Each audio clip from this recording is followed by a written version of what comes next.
حضرت مولانا عثمان صاحب لدھیانوی کا بیان گناہوں کے بارے میں۔ یہ ویڈیو آپ کے لیے بہت ہی امپورٹنٹ ہونے والی ہے۔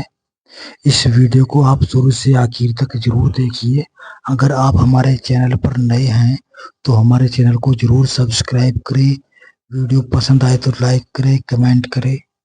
اور یار دوستوں میں شیئر ضرور کریں۔ تو دیری نہ کرتے ہوئے ویڈیو کو ابھی شروع کرتے ہیں۔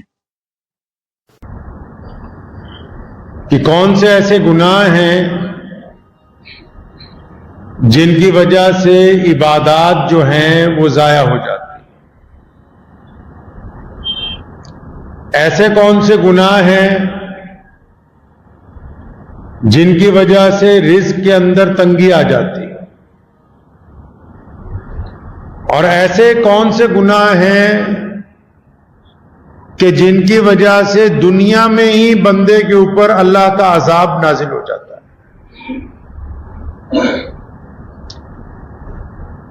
گناہ کو اگر صرف سیدھی عام زبان میں سمجھنا چاہیں کہ گناہ ہوتا کیا ہے،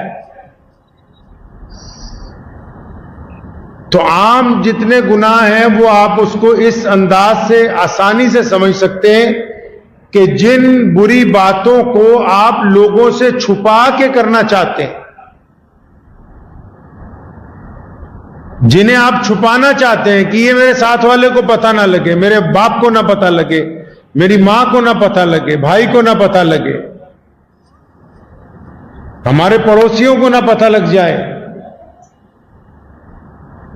آپ چھپا رہے ہیں۔ چاہے وہ نشہ کرنے کا معاملہ ہے، چاہے وہ کسی کی بہن بیٹی پر گندی نگاہ ڈالنے کا معاملہ ہے، چاہے وہ کاروبار میں گھریلو چوری کرنے کا معاملہ ہے، چاہے وہ امانت میں خیانت کرنے کا معاملہ ہے، ایسے گناہ۔ تو یہ جو چھپانے اور بتانے کا کھیل ہے، اس میں واضح طور پر بہت ساری چیزیں گناہ ہیں جن کو آپ لوگوں سے چھپانا چاہتے ہیں۔ آپ ارادہ رکھتے ہیں دوسرے کی برائی کا دل میں، آپ کے دل میں ارادہ ہے کہ مجھے موقع ملے تو میں اس کو ماروں، اگر مجھے موقع ملے تو میں فلاں عورت کے ساتھ بدکاری کروں، اگر مجھے موقع ملے تو میں فلاں چیز اٹھا کے اپنے یہاں لے جاؤں، اگر مجھے موقع ملے تو میں فلاں جگہ کے اوپر قبضہ کر لوں، مجھے موقع ملے تو فلاں بندے کو اس کی جگہ سے ہٹا کے خود وہاں پر قائم ہو جاؤں۔ یہ وہ گناہ جو آپ نے دل میں ارادے بنا رکھے، لیکن بتانے سے آپ ڈرتے ہیں، لیکن آپ کا رب جانتا ہے ان چھپے ہوئے ناپاک ارادوں کو، اور وہ ان گناہوں کو آپ کے کھاتے میں لکھا جا رہا ہے باقاعدہ۔ پیارے پیغمبر جناب محمد صلی اللہ تعالی علیہ وسلم نے متعدد گناہوں کی طرف اشارہ فرمایا ہے جو کبیرہ گناہ ہے۔ نمبر 1 پہ اس کو رکھا ہے شرک کو۔ شرک کہتے ہیں اپنے رب کی ذات میں کسی اور ذات کو شریک کرنا۔ مثال کے طور پر ایک بندہ 5 وقت کا نمازی ہے، روزے دار ہے، متقی ہے، پرہیزگار ہے، زکوٰۃ دیتا ہے، نفل بھی پڑھتا ہے، قرآن بھی پڑھتا ہے، گھر میں قرآن بھی پڑھتا ہے، بیوی سے پردہ بھی کرواتا ہے، تہجد کی نماز بھی پڑھتا ہے، لیکن اس کے دل میں اس بات کا شبہ ہے کہ اللہ کے علاوہ شاید فلاں بھی کچھ کر سکتا ہے، اللہ کے علاوہ کوئی اور طاقت بھی ہے جو مجھے بیٹا دے دے گی، جو مجھے بیٹی دے دے گی۔ جس کا عقیدہ ٹک گیا کہ نہیں اللہ کے علاوہ فلاں ہیں پیر صاحب، ان کے ہاں جاؤں گا تو شاید پھر میرا کام بن جائے گا، جس نے یقین بنا لیا اس بات کو کہ اللہ کی تو عبادت کرنی ہے، لیکن اس کے ساتھ ساتھ اللہ کے علاوہ